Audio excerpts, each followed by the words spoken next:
Hey everybody, this is Kristin Taylor, and I'm a best-selling author, master healer, and manifesting coach. And I help people get unstuck and create a life of their dreams. And that's just my little dog, Mia, in the background. She's probably not going to say hi, but you can see her. So today we're going to talk about inspired versus forced action. So many of my clients make things happen, and they're really good at it.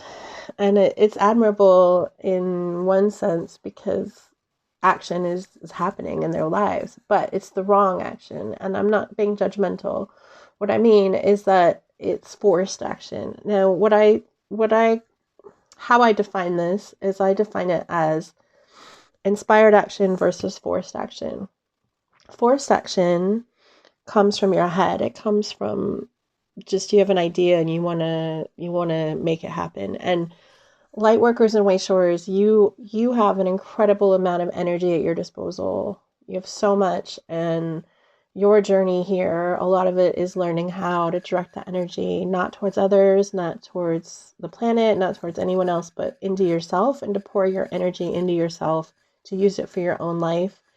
And then you're magnetic, you're glowing, you can manifest easily. And so you have a lot of this energy, a lot of energy. And when you use it to force things to happen, you can do it. I've seen it over and over again. I've done it myself. You can do it. But what happens is the wrong things come from it. Let's say it just leads to a mess. So let's say, for example, you're tired, you've had a hard week, but you really want to go to this party. This is in your mind. Your mind wants to go to the party. Your body doesn't want to go. Your spirit doesn't want to go. None of you wants to go except for your mind. So you force yourself to go to the party, but then you lose your debit card because you're tired and it's just not going well. You're out of balance. You're misaligned. And then you miss your train home, and then you get home really late and you're even more tired, and you have a busy day the next day, and you keep getting tired. This is an example of forced action that goes badly. And it's not for your highest good. It's not putting you in a better timeline. It's not aligned with your highest potential. It's not aligned with your high self. Your guides aren't helping you to make these decisions. They're all cerebral. They're all in your head up here. The energy is up here. If you can feel energy, if you can't, it's okay. You might learn at some point. It might, be something that you could work on. But at this point, if you don't feel energy, don't worry. But it's up here. The energy is really concentrated up here. You don't feel it in your body at all. So that's a forced decision, a forced action.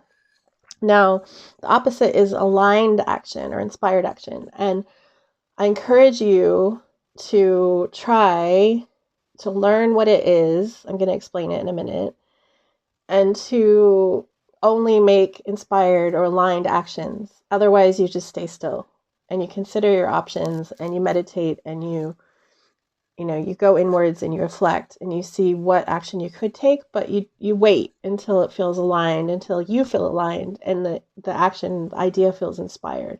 So how do you know that something is inspired action? So first of all, you feel it in your whole body.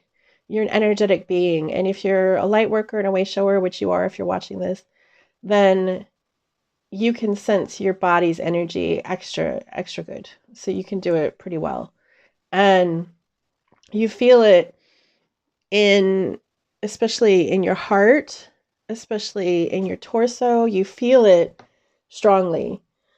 I don't feel it so much in my legs or my arms, honestly, but I'll feel it in my heart area, my torso, my gut.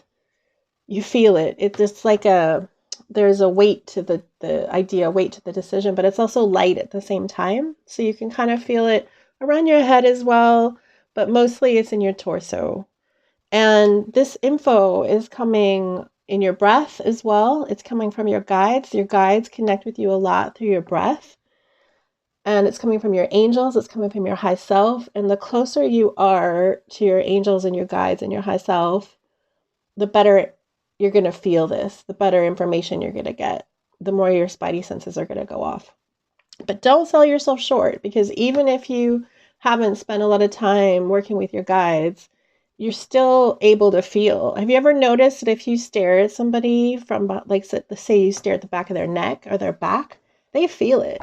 We are multisensory beings. We feel things that we don't know in our minds, that we don't know how we do that, but we have senses. We can tell usually if somebody's thinking about us, if we're on someone's mind, we're alerted to that. And this is just all your extrasensory perceptions that are just God given. So, um, so it's a good idea to try to be aligned in yourself, and then you're able to feel these aligned, inspired actions and ideas better. So by aligned, I mean, not triggered, not in a heavy energy space.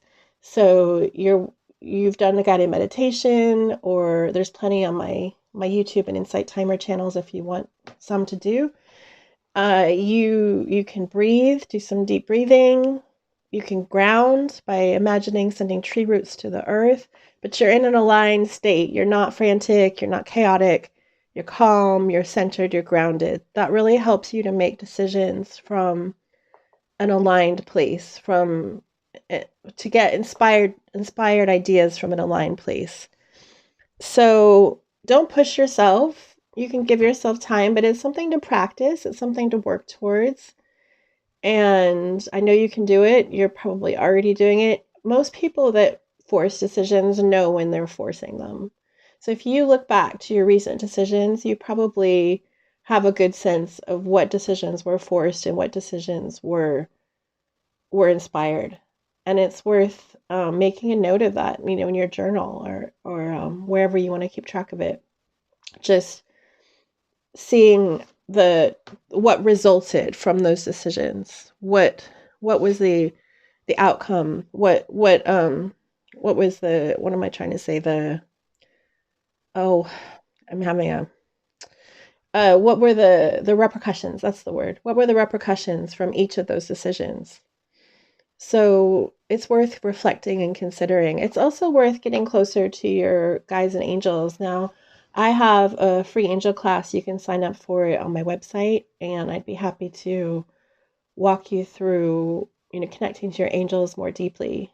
That's something that's really worth it, and it helps your alignment. It helps your decision making. It helps you to feel your highest good better. It helps you to feel their communication better. And it helps you to really feel the difference between inspired action and forced action. So I hope that helps. Again, this is Kristin Taylor, and I'm sending you lots of love and sparkling light. Bye. Have a great day.